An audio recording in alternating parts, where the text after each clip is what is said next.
August 21st, 1942. The jungle on Guadalcanal was heavy with heat and tension.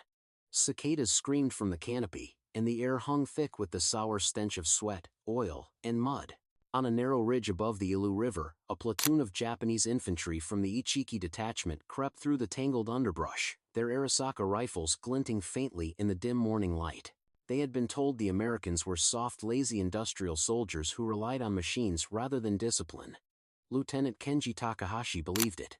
He'd fought in China, he'd seen what real combat was, and he didn't expect much from these so-called Marines. Their landing on Guadalcanal would be a brief embarrassment, he was sure of it. From the shadows, Takahashi signaled his men forward. The plan was simple: surprise the Americans before dawn, overwhelm them with bayonets and precision rifle fire, and push them back into the sea. But what waited beyond that ridge was something no Japanese infantryman had faced before. On the American side of the Ilu River, what Marines would later call Alligator Creek, First Lieutenant John Jack Parker crouched behind a fallen palm trunk, peering through the green gloom.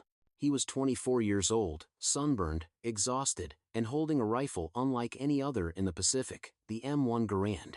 His platoon, part of the 1st Marine Division, had spent the night digging shallow foxholes and stringing barbed wire across the sandbar. Their ears were tuned to every sound: the chirp of insects, the distant crash of surf, and the occasional metallic clatter of equipment deep in the trees. Private Sam DeLuca whispered, "They'll come before sunrise, Lieutenant." Parker nodded. He could feel it too. The jungle had gone still. Even the cicadas had stopped screaming. He rested his thumb against the cool curve of the M1's trigger guard. 8 rounds sat snug in the clip, 30-06 Springfield cartridges that gleamed faintly in the half-light. The rifle weighed just under 10 pounds, but in his hands, it felt solid, reassuring. It wasn't just a weapon, it was an advantage.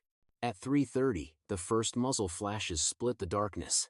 Japanese machine guns barked from the tree line, spitting orange fire across the open ground. Mortar shells thumped into the sand, throwing up fountains of dirt and debris. The Marines flattened against the earth as tracers zipped overhead. "Hold your fire," Parker hissed. He could see them now, dark silhouettes sprinting from the jungle, bayonets glinting like teeth. The Japanese came screaming their battle cries, firing as they ran. When they were 50 yards out, Parker shouted, "Fire!" The ridge exploded with sound.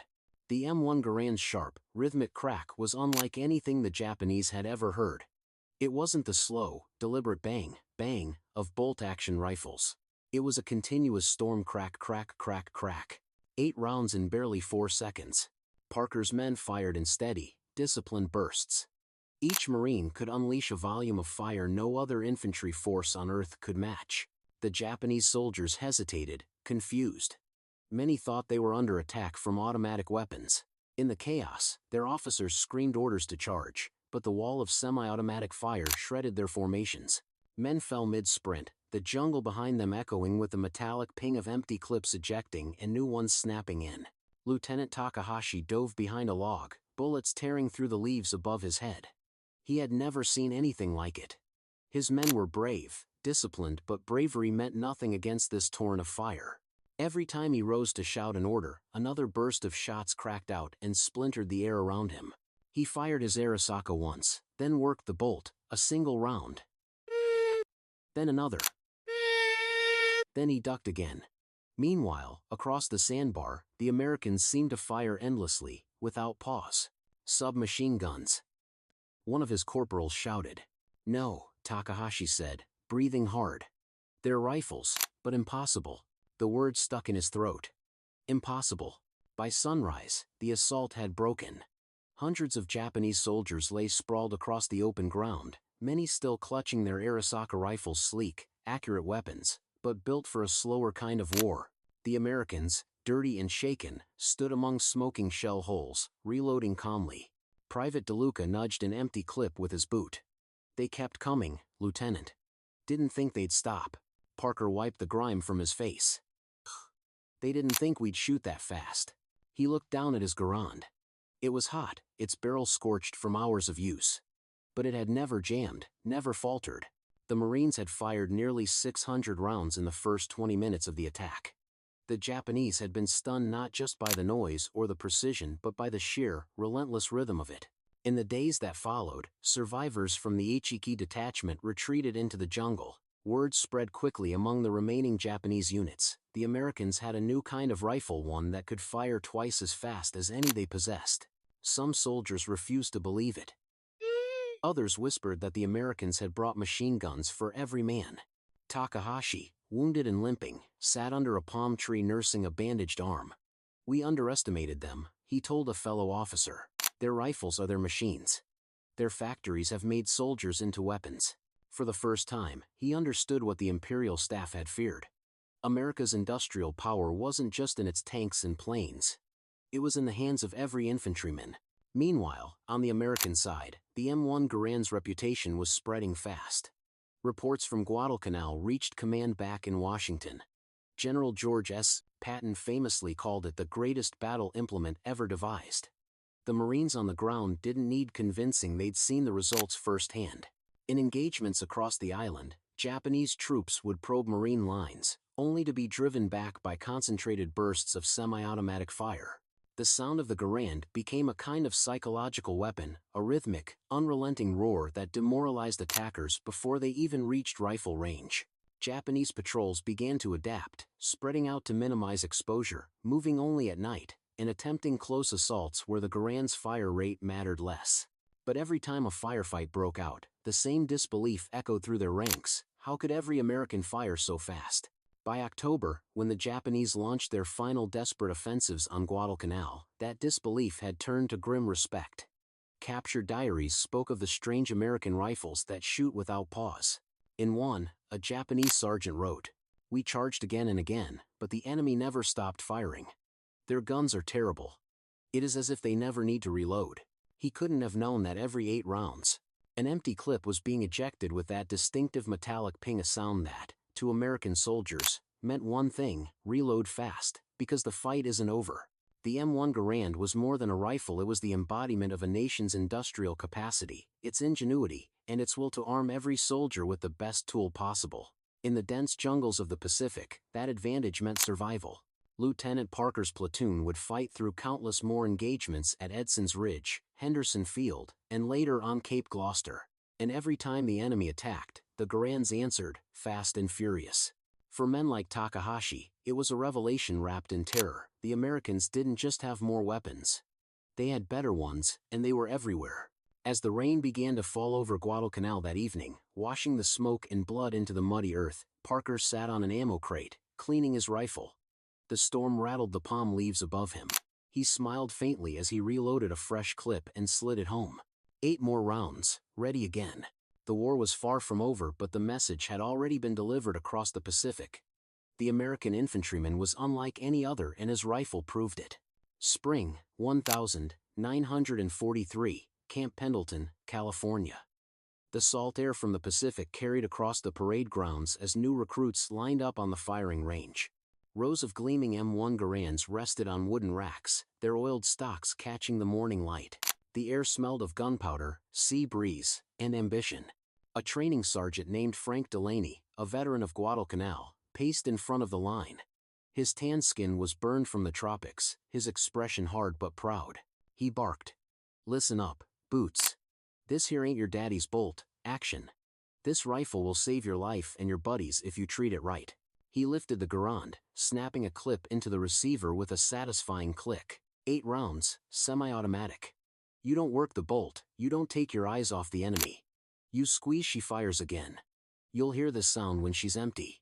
He raised the rifle, fired downrange, and a sharp metallic ping rang out as the empty clip popped free. Every recruit flinched. Delaney grinned. "That's the sweetest sound in the world, means you're still alive to reload."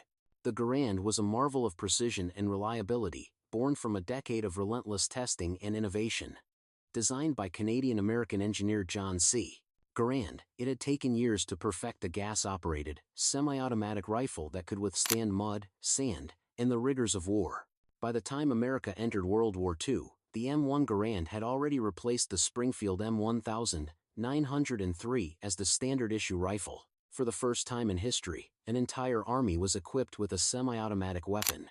That decision, one made in quiet workshops and ordnance meetings long before Pearl Harbor, would change the face of ground combat forever. On the other side of the Pacific, word of the Garand had begun to spread among Japanese intelligence officers. Reports from Guadalcanal were vague but alarming. Enemy infantry appear to possess self-loading rifles. Rate of fire greatly exceeds expectations. In Tokyo, staff officers debated whether such a weapon could even exist. Japan's industry had experimented with semi-automatics before the war like the Type 4 rifle, but they were costly, complex, and never adopted in large numbers. America gives these to all soldiers? One officer asked, incredulous. Yes, another replied quietly. Every one of them. For an empire already straining under resource shortages, the idea was unimaginable. Steel, machining precision, and logistics on that scale were beyond Japan's wartime capacity. The psychological blow was subtle but profound. The enemy wasn't just fighting harder. They were fighting smarter, faster, and with tools Japan couldn't hope to match. June 1943, New Georgia, Solomon Islands. The rain came down in sheets, drumming against the leaves. Japanese Sergeant Hiroshi Tanaka led a patrol through the flooded jungle, his Arisaka rifle slung over his shoulder. The weapon was reliable, accurate at long range, but each shot required deliberate motion: lift the bolt, pull it back, eject, push forward, lock. They moved silently until they reached a clearing. Across it, faint movement shadows between the palms. Americans. Tanaka motioned for his men to spread out. The first shot cracked from his rifle, hitting an enemy Marine in the chest. The second took too long. Before he could chamber the third, the jungle erupted with return fire fast, unrelenting, like rain on tin. His men hit the dirt.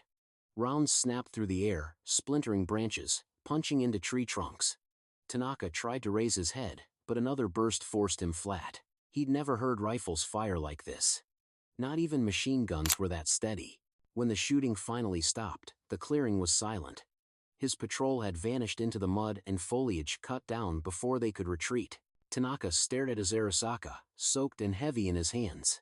For the first time, he wondered if his rifle and his empire belonged to another age. Back in Washington, D.C., John Garand sat in his workshop at the Springfield Armory, going over production reports. Nearly 300,000 M1 rifles had rolled off the line since the war began, and the numbers were accelerating. He wasn't a soldier. He never saw the jungles, the beaches, or the blood. But he understood what his invention meant to the men who carried it. He once said quietly to a visiting officer, "If a man has a rifle that fires as fast as he can think, maybe he comes home alive." Garand's creation was simple. On the surface, gas pressure from each fired round cycled the bolt automatically, but behind that simplicity was genius engineering. It balanced recoil, timing, and precision so perfectly that even under combat abuse, it almost never failed. Autumn 1943, Bougainville. Marines of the 3rd Division dug into wet foxholes as another Japanese counterattack roared out of the jungle. The night lit up with flares, their light flickering on rain-soaked faces. Private First Class Eddie Ramos pressed his Garand against his shoulder, heart pounding. Shadows moved through the trees, dozens of them. The first burst came from his rifle, then another, and another. The recoil was steady, familiar, like a heartbeat. To the Japanese soldiers charging through the darkness, it felt like running into a wall of sound. No pause. No breath between shots. Just the relentless thunder of rifles that refused to stop. Ramos barely noticed the ping as his clip ejected. He jammed another in, chambered the round, and kept firing. When dawn came, the enemy had melted back into the jungle. The Marines, battered and exhausted, had held again. In post-battle reports, Japanese survivors described their disbelief. "They fire endlessly." One corporal wrote, "Even the lowest soldier shoots as if with a machine gun." That perception would linger throughout the Pacific War.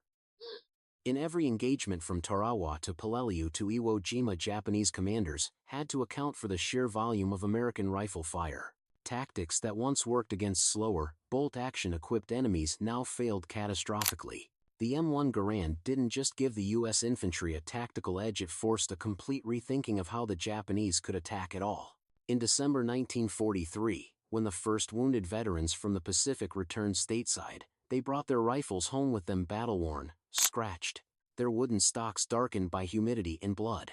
At the docks in San Francisco, a reporter asked one Marine what he thought of his weapon.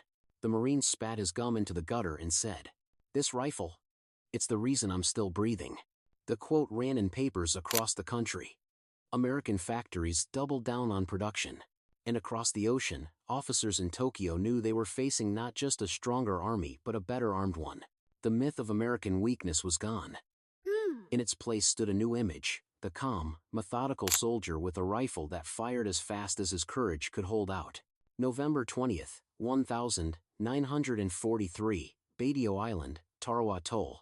The sun had barely risen when the lagoon turned red. The tide was too low, the landing craft too heavy. Marines leapt into waist-deep water under withering machine gun fire, waiting the last 500 yards to shore. Bullets hissed and snapped above the waves. Bodies floated beside them, tangled in seaweed and webbing. Private Eddie Ramos, his M1 Garand wrapped in oilcloth, stumbled through the surf. His pack dragged him down, but he kept one hand on his rifle like a lifeline. Around him, chaos reigned: flaming Amtraks, sinking Higgins boats, and men clutching wounds before they ever reached the beach. He dove behind a half-submerged log, ripped the wrapping from his rifle, and checked the chamber. Clean. Dry enough. The weapon had survived the sea. He lifted it, sighted downrange, and fired. The Garand cracked sharply above the roar of machine guns. Each shot felt like a defiance of fate itself. The Japanese defenders of Tarawa, veterans of the 3rd Special Base Force, were dug into bunkers of coral and concrete. They had spent nearly a year fortifying the island, confident that their interlocking fields of fire and heavy machine guns could destroy any assault. Captain Shibasaki KG, the garrison commander, had boasted that 1,000,000 men cannot take Tarawa in 100 years. He had never met the M1 Garand. As the Marines hit the beaches, the sound of hundreds of Garands firing in unison filled the air, a deep, rolling percussion that drowned even the chatter of Japanese automatics. The rate of fire was astonishing. To the defenders, it seemed as though every American carried a light machine gun. From their pillboxes, Japanese riflemen tried to respond with their Arisakas, but the rhythm was too slow.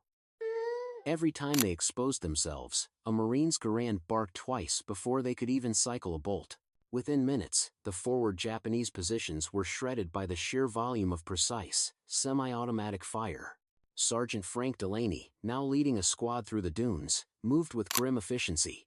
"Keep the barrels cool, boys. Fire, move, fire again."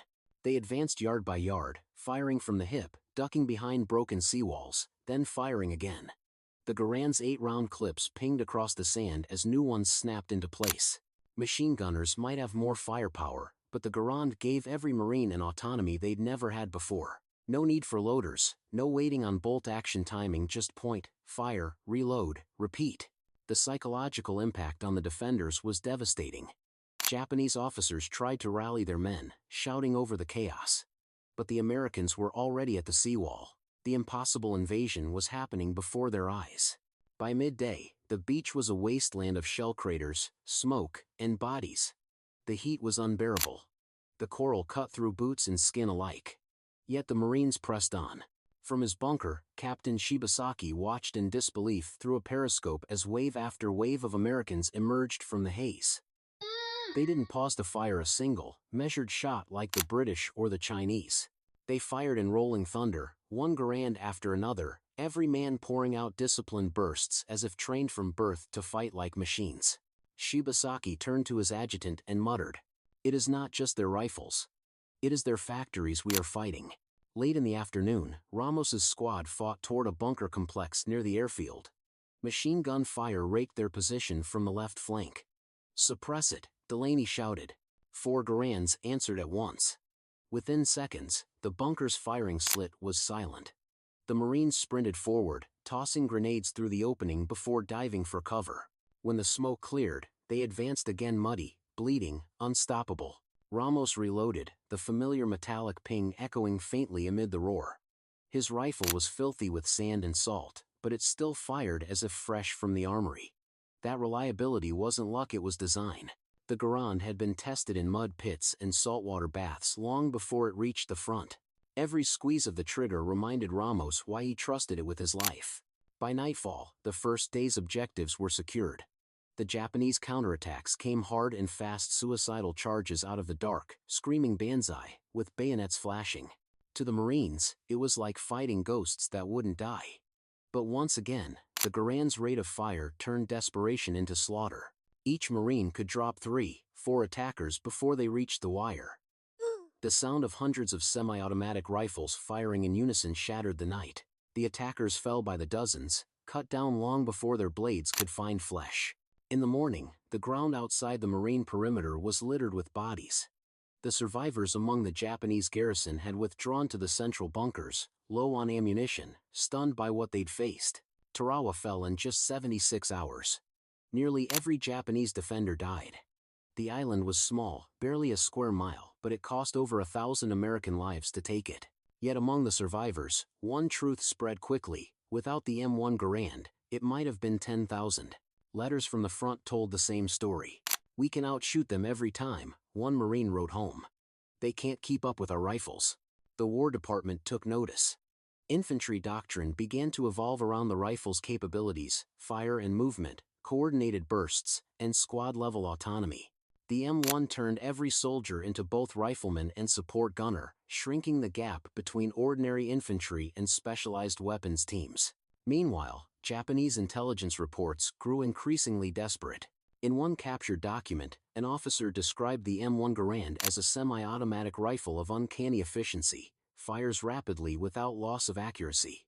Enemy infantry thus possesses twice the firepower of our own. By 1944, Japanese designers were scrambling to create their own self-loading rifle, the Type 5, modeled after the Garand. But resources were scarce, and production never exceeded a handful of prototypes. The Empire could imitate, but not replicate. The industrial machine behind the Garand was simply too vast, too disciplined, and too efficient. That December, Sergeant Delaney was rotated off the front. When reporters asked what the difference was between Tarawa and Guadalcanal, he didn't hesitate. "At Guadalcanal," he said, "we proved the Garand worked. At Tarawa, we proved it could win battles." His statement wasn't just pride, it was prophecy. The M1 Garand had become more than a rifle.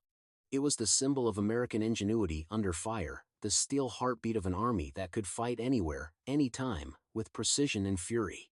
And across the Pacific, from the jungles of Bougainville to the volcanic slopes of Iwo Jima, the echoes of its fire would continue to shape the war and haunt those who heard it for the first time. February 19, 1945, Iwo Jima, Volcano Islands.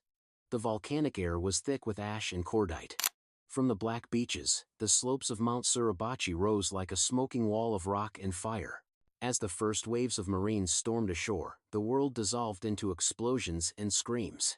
Private Eddie Ramos, now a veteran of 3 campaigns, hit the sand hard as Japanese artillery walked fire across the landing zone. The smell of sulfur mixed with burnt oil and blood. Men shouted for medics, others clawed at the sand, digging for cover that didn't exist. Machine guns opened up from the caves above, dozens, maybe hundreds. The entire mountain seemed alive with gunfire. Ramos rolled onto his side, chambered his Garand, and fired into the smoke. The rifle cracked and kicked against his shoulder, its rhythm steady and familiar. He fired again, each shot an anchor against panic. The same sound rippled across the beach, hundreds of Garands answering in unison. From his bunker halfway up Suribachi, Lieutenant General Tadamichi Kuribayashi listened to the reports over field telephone. His defensive plan relied on patience: let the Americans come ashore, then bleed them dry with interlocked fields of fire. But something in the pattern of battle disturbed him. "Report your ammunition expenditure," he ordered. "Hi, sir," came the reply. "We fire 1 volley, they answer with 10. Kuribayashi frowned. 10 rifles for one? "No, sir." "The same rifles." He set the receiver down slowly. The stories he'd heard since Guadalcanal came back: the Americans' magic rifle, the weapon that fired without pause. He had dismissed them as exaggerations, propaganda to justify defeat. But now, watching the beaches through his binoculars, he could see the truth. Each Marine fired faster than any man had a right to. The Garand wasn't rumor. It was reality. Ramos and his squad clawed their way forward through the black volcanic sand, using shell craters as cover. Sergeant Delaney, now grizzled and hoarse from years of shouting over battle, waved them on. "Keep your heads down. Short bursts, conserve ammo." The Garand snapped and barked around him, a steady rhythm of survival. Even with years of use, they rarely jammed. Mud, ash, sand, it didn't matter. They fired. Always fired. Up ahead, a Japanese machine gun nest pinned the advance. Delaney signaled 2 men to flank. Ramos crawled left, belly scraping the sand, bullets punching geysers inches from his head. He raised the rifle, exhaled, and fired 3 quick shots. The first missed. The second hit. The third silenced the gun. He didn't even think about cycling a bolt. He didn't have to. The battle raged for days. Every foot of Iwo Jima cost blood. Every cave had to be burned, blasted, or cleared by hand. Yet through it all, one sound never stopped the relentless crack of the M1 Garand echoing against the volcanic ridges. To the Japanese defenders, the weapon became a haunting presence. Their Arisaka rifles were accurate and deadly, but they demanded time and calm in a battlefield that offered neither. Against an enemy whose rifles fired as fast as machine guns, every second spent working a bolt was a death sentence. Captured diaries from Iwo Jima later revealed the shock of the defenders. The enemy rifles fire too quickly. There is no time to shoot between them. Even the private soldiers shoot with terrible speed. Their weapons are perfect. These weren't just the words of defeated men, they were the recognition of a technological and industrial chasm that no courage could bridge. On the 5th day of the battle, Ramos and Delaney's platoon pushed up the southern slope of Suribachi. Smoke drifted like ghosts through the rocks. The stench of rot and gunpowder hung in the air. A lone Japanese sniper fired from a crevice above, his Arisaka bolt glinting. Ramos dropped behind a stone, lined up his sights, and fired twice in half a second. The shots echoed off the rock. Silence followed. Delaney climbed beside him, panting. "You ever stop to think what they must be thinking?" he asked. Ramos shrugged. "They probably think we don't reload." Delaney chuckled a dry, broken laugh. "Maybe that's why they keep coming." They both knew the truth. Firepower didn't make battle less brutal, just faster. By February 23, the Stars and Stripes rose atop Mount Suribachi. The photograph that captured it would become one of the most famous images of the war. But for the men who fought to plant it there, it wasn't victory, they felt it was exhaustion, disbelief, and the dull ache of survival. Ramos sat near the crater rim, helmet off, his rifle resting across his knees. The barrel was blackened, the stock nicked and scarred. He ran his thumb along the receiver, feeling the faint heat still trapped in the metal. He thought of the first time he fired it back on the range in California, when Delaney had called it the sweetest sound in the world. He understood now. The Garand song wasn't one of glory, it was the rhythm of men refusing to die. Below, the battlefield still smoked. Thousands of Japanese soldiers lay entombed in tunnels, their final resistance echoing faintly through the rock. The Americans had taken the island, but at a staggering cost. Nearly 7,000 dead, 20,000 wounded. And yet, among those who survived, the rifle was always part of the story. Medics found Garands lying beside their owners, rifles that had fired until the last possible round. Others were picked up by replacements, wiped clean, and pressed back into service tools that seemed to carry the spirit of those who'd held them. After Iwo Jima, word of the Garand reached even the isolated garrisons still holding out across the Pacific. At Okinawa, when civilians and soldiers alike whispered about the thunder rifles of the Americans, it wasn't rumor anymore, it was dread. The Japanese high command had come to understand that every engagement was now a battle not just of men, but of industry. The American soldier carried into combat a piece of home, the labor of machinists in Massachusetts, the steel of Pennsylvania, the precision of Springfield. Each shot fired from an M1 Garand was a testament to a nation that could outproduce, outdesign, and outfight its enemies, not through numbers alone but through relentless innovation. April 1945. Tokyo headquarters. In a dimly lit war room, staff officers reviewed the latest field reports from Okinawa. Among them was a translated American dispatch describing the Garand's performance. One Japanese colonel sighed and set the papers down. He looked at his peers and said quietly, "They have given every man the firepower of 10. We cannot match them." It wasn't defeatism, it was clarity. By the time the war ended months later, the legend of the M1 Garand was sealed in blood and smoke. It had earned the respect of those who wielded it and the fear of those who faced it. August 15, 1945. Tokyo radio broadcast. When Emperor Hirohito announced Japan's surrender, the words drifted across the Pacific. In camps and bases from Hawaii to Guam, American soldiers sat in stunned silence. Ramos, now weary beyond measure, leaned back against a jeep and looked at the rifle beside him. It was the same one he'd carried since Guadalcanal, scratched, dented, but still ready to fire. He ran his hand along the stock and whispered, "Guess we made it, old girl." The war was over, but the sound of the Garand, the crack that had echoed across jungles, beaches, and volcanic ash would never fade. It was more than a rifle. It was the voice of an army and the sound of a world that would never fight the same way again.